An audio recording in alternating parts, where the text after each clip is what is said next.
This video covers AP World History Modern, Unit 4, Transoceanic Interconnections, spanning the period circa 1450 to circa 1750. The big idea of this unit is that the Eastern and Western Hemispheres connected for the first time between 1450 and 1750. European states expanded, forming maritime empires, and global trade grew exponentially. The exchange of goods, people, ideas, and diseases dramatically reshaped every continent. Oceans connected the world, and exchange reshaped everything.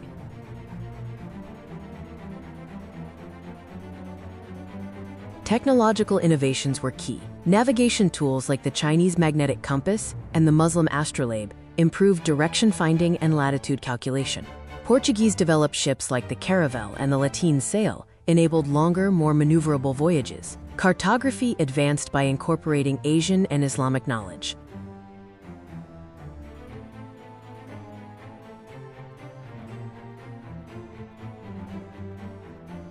Exploration was driven by the desire for wealth, such as direct access to Asian luxury goods, the goal of spreading Christianity, and national glory, or power and tax revenue.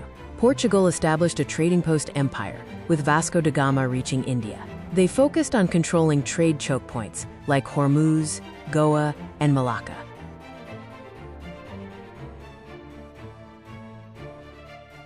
In 1492, Columbus connected the Americas, leading to Spain overthrowing the Aztec and Inca empires. Silver from Mexico and Peru, transported across the Pacific by galleons to Manila and China, became the global currency. China's demand for silver fueled this first truly global currency network.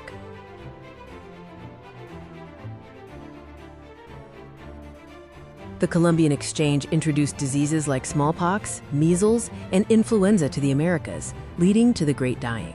Because Afro-Eurasians had immunity and indigenous Americans did not, this resulted in a catastrophic population collapse, a loss of up to 90%, which created severe labor shortages.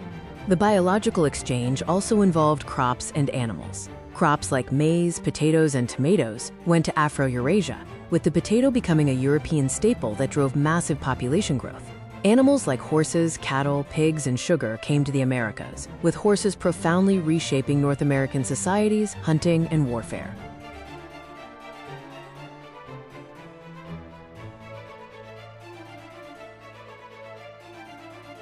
Maritime empires linked regions with varying strategies and impacts. Spanish America focused on territorial colonies using the encomienda and mita systems, with a silver-focused economy. Portugal established coastal posts and plantations in Brazil using slave labor.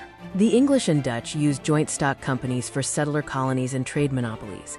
African states engaged in coastal trading, with states like Dahomey growing powerful by trading for firearms. The Commercial Revolution saw the rise of mercantilism, an economic theory where states controlled trade to build national wealth, and colonies existed to enrich the home country. Joint stock companies, such as the British EIC and Dutch VOC, allowed investors to buy shares. Limited liability made investing safer, funding long-distance global trade. The influx of silver caused global inflation, known as the price revolution.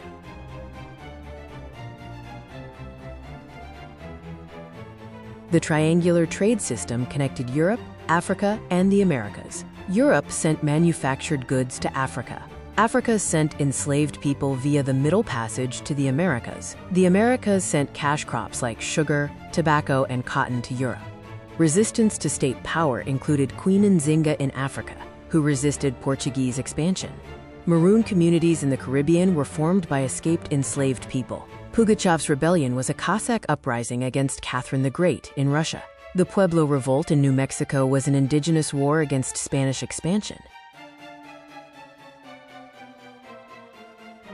Social hierarchies changed in the colonies. Spanish America developed the casta system, a racial hierarchy. At the top were peninsulares, born in Spain, followed by Creoles, Europeans born in the Americas. Below them were mestizos and mulattoes of mixed ancestry, and at the bottom were enslaved Africans and indigenous peoples.